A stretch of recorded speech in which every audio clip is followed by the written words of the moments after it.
in this country annually, which, big shock, the United States is the, we won. We're number one in the child murder category, USA. Hello, friends. Welcome back to How the Light Gets In. So today's going to be weird, and I feel bad about today being weird because I feel like it was weird 2 weeks ago, but this is my life. So I'm going to do a little content warning here at the beginning because I think we need to talk about this new Netflix docuseries that came out, The Trials of Gabriel Fernandez. I'm not going to talk about it in any kind of depth because it is awful and I don't want to say the things that happened. But we are going to talk about it in a general sort of way, and I'm assuming you know yourself well enough to know whether or not that's like doable for you. So let me tell you how this normally works, by the way. So what happens is, like, I have an idea and I write it down, and then I sit on it for like a week and jot down extra notes when other thoughts occur, and then I sit down and write research and like put together a coherent like narrative so that my poor friend Ian, who edits my videos, has like something decent to work with. And I tried really hard to construct that with this, and literally just could not organize my thoughts at all. So my voice is shaking a little bit for two reasons. Number one, I finished this 2 days ago and I'm still mad about it. And number two, I have no guideposts for this. So like the probability that this is finished and I walk it back and go, oh, this is garbage, scrap it, is like super high. So let's hope that I keep it together. Also, some things that, okay.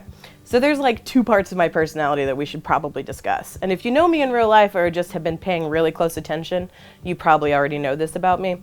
So the first thing is just that I have a tendency to become obsessive about random things, and I research the bejesus out of them until I get bored and then I move on. And there's no like there's no point to it. Like I wind up reading like half of 10 Wikipedia articles until I've like crammed a reasonable amount of knowledge into my brain, and then I move on. And unfortunately this week, the topic is the murder of children. So that's one thing that I do a lot, and that's kind of why this video is being made, because like I need to purge this information from my brain. And I think if I say the words child murder to my boyfriend one more time, he will probably leave me. The other thing, as you've also probably noticed, is that when I am uncomfortable, I immediately start making jokes because this is who I am as a person. So I'm going to try and contain that while I'm talking about this because exactly no parts of it are funny, but also I know who I am. So if those sneak out, please just know that I am in no way amused by any part of this story. Like, I did not laugh one single time across like 6 episodes of this docuseries. Sometimes my capacity for intimacy is a little lower than I would like it to be, is really what it boils down to. You know that episode of The Office where Phyllis gets married and then Michael makes that weird speech and then they cut to a talking head of him and he's like, the most important part of any speech is the opening, and when time is not a factor, I like to play around with 5 or 6 of them. I feel like that's what I'm doing right now, and I'm sorry, but again, I didn't like write anything down. Usually my laptop's like right off screen and I just kind of like click through stuff and I'm just talking. Anyway, okay, so Gabriel Fernandez was an 8-year-old boy in Los Angeles County, California. He had been placed with his biological mother and her boyfriend for 8 months prior to his death, and they basically systematically tortured him and ultimately beat him to death. That is all the detail I'm going to go into, I promise. And then on top of that, there were multiple documented instances where Child Protective Services had been notified about Gabriel's situation, and no one really did anything. He was not removed from the home. They repeatedly just kind of took his mother's word for it, and ultimately he was killed. So his stepfather was sentenced to, I think he actually got the death penalty. His mother was sentenced to life in prison. And they tried to bring charges against 4 social workers who worked for Child Protective Services in Los Angeles County. And ultimately, none of those charges stuck. They were all dismissed, which, like, part of me is disappointed because I do feel like those people made a massive mistake. And part of me also knows that the child welfare system in this country is garbage.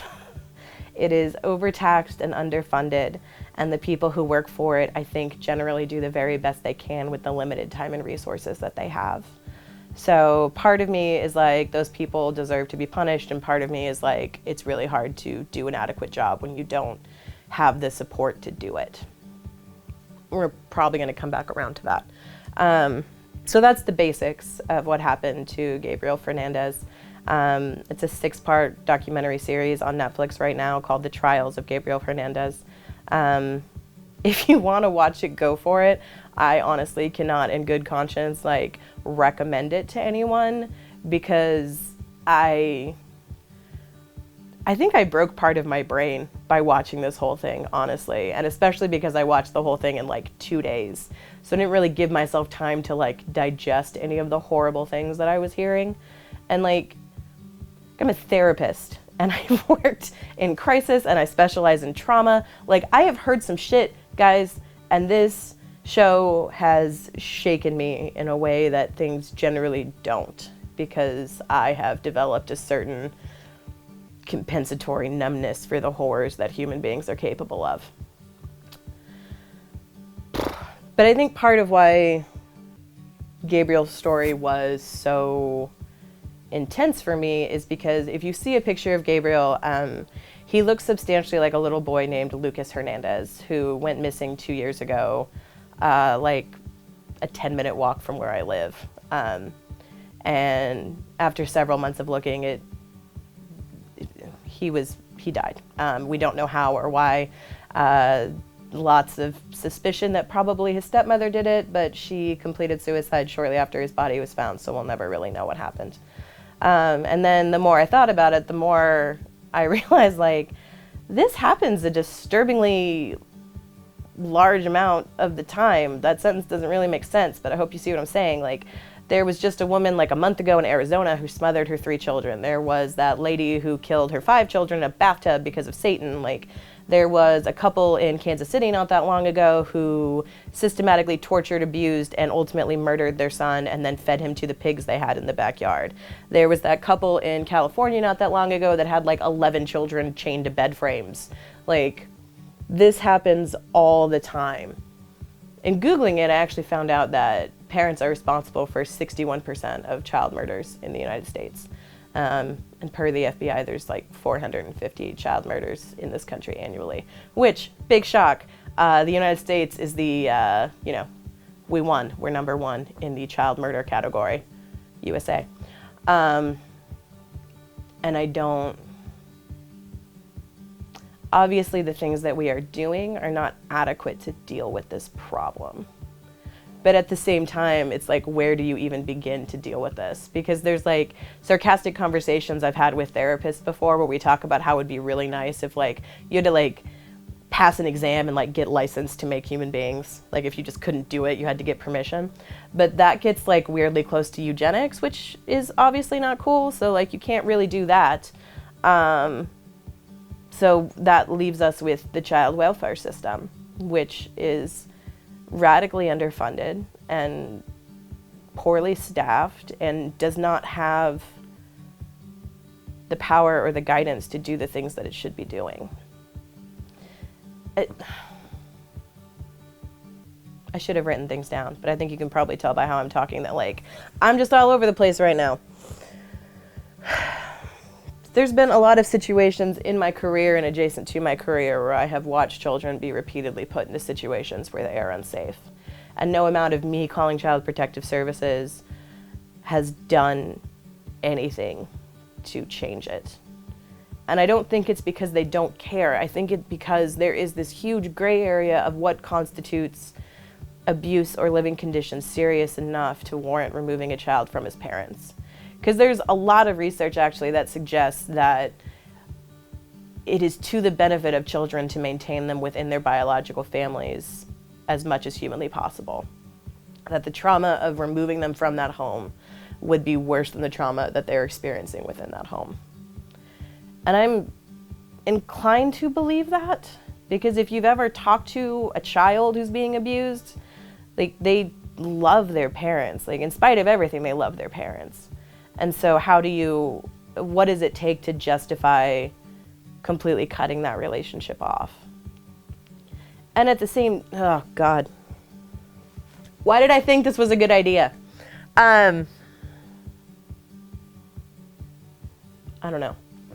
I don't know what our duty is. Because legally I'm a mandated reporter. If someone tells me that a child's being abused, I am required to file a report about it. And I am not taxed with the decision making around what justifies a report and what doesn't. But I'm also not given any control over what is actionable or not. So I have made,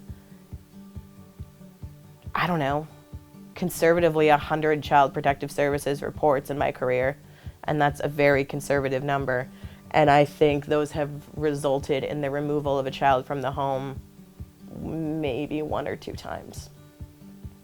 But there's systems in place beyond that. Like, there's what's called family preservation services, which are designed to kind of work in the home with the family to try and improve things so that the child does not have to be removed. But you can't just have those services. You have to qualify, because of course you do, because this is America, and God forbid we do the basic goddamn minimum of taking care of people.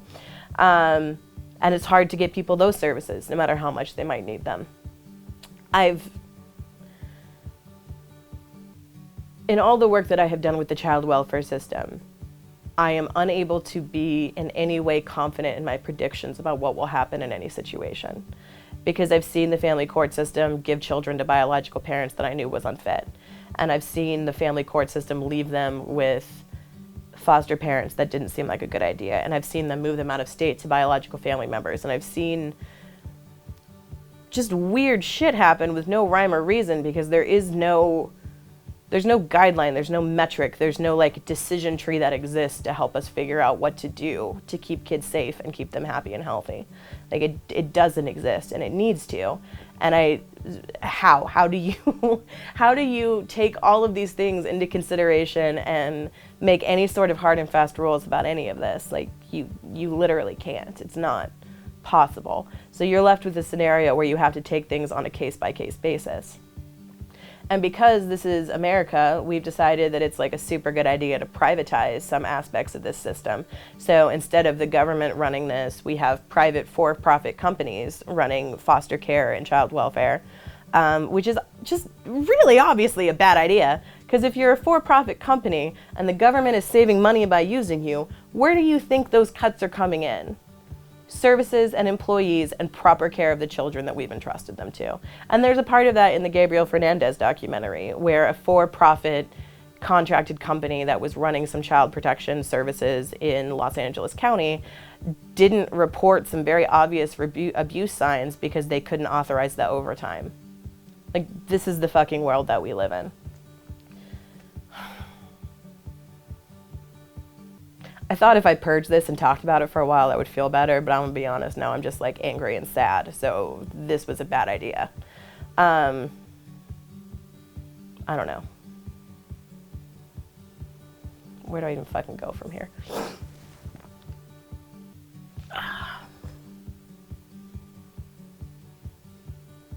Our obligation, and the only thing that we can really do about anything, is if you see something, say something.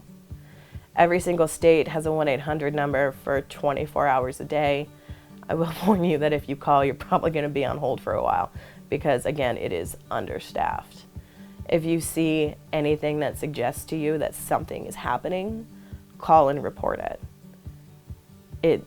Maybe it'll get investigated, maybe it won't. Maybe something will happen, maybe it won't. But it's better than not doing anything. If there's immediate danger, call the fucking police and let them sort it out. Because again, if you don't, you're gonna blame yourself, and no one should have to be in that position. I'm just getting sadder, guys. I don't even have it in me to make uncomfortable jokes because I'm just sad. Let's talk about warning signs of child abuse that I Googled and left on my phone screen. Hold on, where is it? So, things to look out for. Withdrawal from friends or usual activities, changes in behavior such as aggression, anger, hostility, or hyperactivity, or changes in school performance, depression, anxiety, or unusual fears, or a sudden loss of self-confidence, an apparent lack of supervision. Could that one be any vaguer? Like, what does that mean? I got into all kinds of shit my parents weren't aware of because there were 3 of us, and who can keep up with that?